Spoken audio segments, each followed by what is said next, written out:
In this episode, we're unpacking a key life model concept, elder level maturity. We're going to cover these three things. First, what elder level maturity actually is. Secondly, what happens when we see that our clients are missing this. And third, how do we apply this concept in our practices? If you're new here, I'm Monica with CFT Institute. We train therapists, counselors, and spiritual leaders in a framework approach that combines neuroscience with faith. Let's dive in. What is elder level maturity? I've got my doggie here with me and she's just barking a bit. Elder level maturity is something that is near and dear to the life model concept. It's a breakdown of a maturity concept that goes through stages. And so just like many of us learn in Psych 101, there's a developmental maturity of infant, child, adult. And as we go through those stages of life, we grow and develop not only physically, but psychologically. And so in life model, there are 5 stages as well. And sometimes we say 6 if we're counting pre-birth and the gestational period. But when we're talking about the 5, we say infant, which is 0 to 3 years old, and then child, 4 to 12 years old, adult, which is 13 to the birth of your own child. And then as a parent, it's when you have your first child until the time that your youngest is 13 or an adult themselves. And then there's elder level maturity. And that's what we're going to focus on today. Elder level maturity is when your youngest has become an adult and you then become not just a parent to your own children, but really a parent to society, a parent to the culture. And what we see when somebody has developed this is they really do empathically care for, compassionately love the community and contribute their time, talent, and resources to the community sacrificially, giving of themselves and their love, their maturity, their character is given to the community as a model, as a contribution, and as a way for others to grab a hold of and find safety and protection and guidance in. So we have an epidemic of a lack of mature eldership in our communities, even though in the church world we say, oh, this person is an elder or there's an elder board. Oftentimes we see, even with the people on those boards, that there's pseudo eldership, meaning there's high level maturity in some ways with low level gaps in their private lives and their individual lives. Now, I'm not saying that's all the time. And the hope is that churches are able to find those in the congregation who truly have elder level maturity. But what I'm trying to articulate here is how much of a problem this is in culture, that really what's happening generation to generation is because of trauma and addiction and worldwide disasters, we're losing maturity skills. And these things are cyclically happening generation to generation. So when parents are raising children, those parents are not passing down elder level skill. And so the children never do receive that. And we all just grow up the best that we can and we serve our communities the best we can. But we have gaps that we can't even see because it's really hard to be aware of your own maturity gaps. And so to fill them in is a whole nother topic where we have to actually get with a community that can help us see our own weaknesses and help us fill those in. So it's complex and it's difficult. And so it's hard to maintain maturity. It's hard to fill in gaps to get to that next level of maturity. So we have a lack of eldership pouring into the next generation. So then we have a lack of eldership in each generation. So it's a horribly difficult concept, but it doesn't mean that we can't hope for it or desire it. And so the idea is that we are, according to a developmental checklist that we have included in our trainings, Life Model has helped us understand there are gaps that need to be filled in. There are characteristics that an elder would have that we can acknowledge in terms of, like I had said before, giving to the community sacrificially, being able to return to joy from every emotion and restore broken relationships. There's a whole host of concepts that need to be present if someone is going to actually be an elder.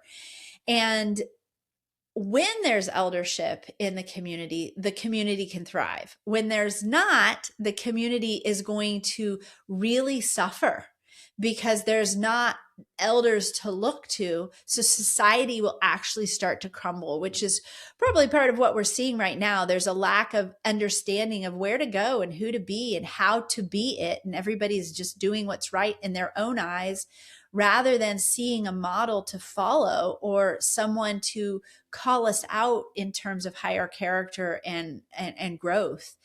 So what we're thinking about as mental health professionals is what happens in our clients when they're missing this. So we could say it from the lens of, are our clients missing elder level maturity? They don't have it, or are they missing anyone in their life that is an elder? That they don't have anybody to look to. They don't have anybody to model those skills. They don't have anybody to create that foundation of love and appreciation and joy that's coming toward them, even in their weakness. And so I'd say both.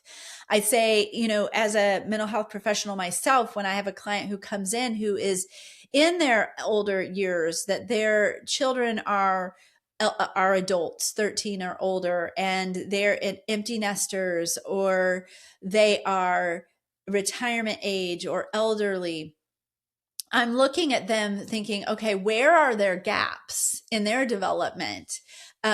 Because most of us have pseudo eldership. So there's some things that are just wonderful and amazing about how we're showing up for our communities, even in these older years. But then there's other areas where maybe this person can't return to joy from anger, or maybe there's judgment that they have that they can't see people through the lens of compassion, or maybe they are, selfishly hoarding their resources and, going on these lavish trips, but not contributing to the needs of the larger society or the culture. Maybe they don't have a vision for, the end of their life and what they're called to do to contribute. And so when I see that happening in the life of someone whose child is, the youngest is over 13, who needs to be at this elder level maturity, and they're not able to contribute in those ways, I'm thinking, what's going on with them developmentally? Where are those infant child level gaps? What did they not get that they need? And how can we in psychotherapy kind of join them and help them access the things that they need in order to complete their developmental cycle, right? So, because often what we see is we've got high level maturity skills in those elder years, and then we've got low level gaps. We see this a lot of times with people in ministry, especially when they're not elder level age, but they're expected to show up like an elder. For some reason, we've got this convoluted way of asking pastors, ministers, and even those as mental health professionals or societal leaders, government officials, we ask them to be at elder level maturity, even though they're younger. We want them to show up like this, but really they're not at the developmental stage where they are capable of showing up like an elder, or maybe they are at the age where they should be showing up like an elder, but they've never been able to fill in those lower level gaps. They had things that happened to them at infancy, at childhood, even at adulthood, that they never did deal with, or they didn't know how to process. Maybe they never went to psychotherapy. Maybe the psychotherapy wasn't helpful. Maybe they lack the time and the resources, or maybe they don't even know what happened. And many people come in there, they say to me, I don't know what happened to me when I was a child. How can I know that? And I say to them, it's not as much about knowing what happened to you yourself as a child. It's more about feeling the gap of what you don't have now. Like, let's look at this chart. Let's look at this checklist. Let's figure out where it's missing. And then let's see if we can identify the missing pieces. It's a really creative process. So when we think about it in terms of what do we do as psychotherapists, as mental health professionals, helping professionals to apply the concept, we really have to be creative. It's really a right brain to right brain conversation, which we talk a lot about in our application modules. How do we show up for the client in a way that enjoys them, no matter what level of maturity they are at or what gaps they have, so that they feel truly enjoyed and seen through the lens of their true identity? And then we can really get started on the work. So when there's that foundation of love and trust and appreciation for one another in the psychotherapy room, we can be creative with how we approach the situation. If we're not careful, we can treat it like a left brain to left brain. Let's just go through this checklist and fill in these gaps. And, it's really not like that. The checklist can help us to determine where we are. But when it comes to what is needed, that's a very creative process that really needs to be led by the Holy Spirit and coupled with our own process as human beings. We, more than being a psychotherapist, we are a human being who is in a developmental process and a maturity growth process ourselves. So when we can connect to where we are and where we've been and the gaps we've had and how those have gotten filled in, we can really help our client in terms of finding where the gaps are for them and how to fill them in. So when you have someone before you who needs to be at elder level maturity, but they can't show up like that, what you're really looking for is, where are the points that they are failing? And I hate using that word, and for lack of a better word, where are they not showing up in the way that they would like to, right? So whether that's a return to joy from anger or sadness or shame, or you're not being able to restore broken relationships, not being able to do rupture and repair, not giving to others, hoarding for themselves and not being generous, something like this. When something like that is happening and they know they're not showing up like their true self or who they want to be or what it would be like to be an elder, that's the pain point. And we can really start with that, unpack it a bit, and see what emotion comes up for the person around that, and see what that experience is about for them and what it leads back to from their past. What are the pain points from childhood, from infancy? Maybe they don't even know, but it's something that they can follow like a somatic trail to, right? So if there's a feeling about, hey, when my grandkids come over, I love them, but I get really tired of them. I don't really want to be with them anymore.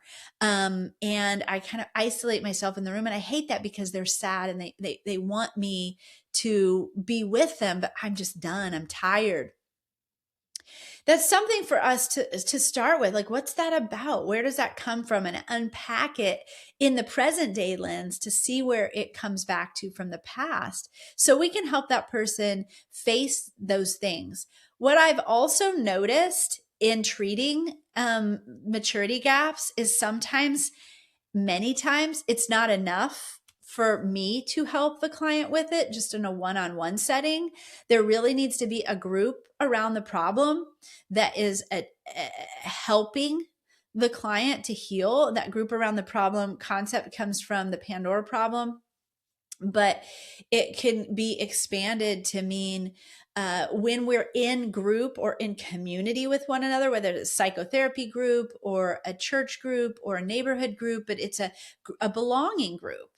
When we come together and we actually can be strategic in terms of the way that we do belonging, we can have identity reflected back to each other, accurate identity, and we can do healthy confrontation, loving confrontation, where we help others show up like their best self and notice the places where they're not showing up like their best self. It really takes this sense of being able to receive and give in mutually satisfying ways to lead to the deeper places of healing, maturity, and living from our truest identity. So that's I think about all we'll say about elder level maturity today. There's so much more, and I'd love to continue this conversation. Thank you for tuning in. If you want to go deeper with the life model and these 30 core concepts, we have a full series of trainings available at CFT Institute.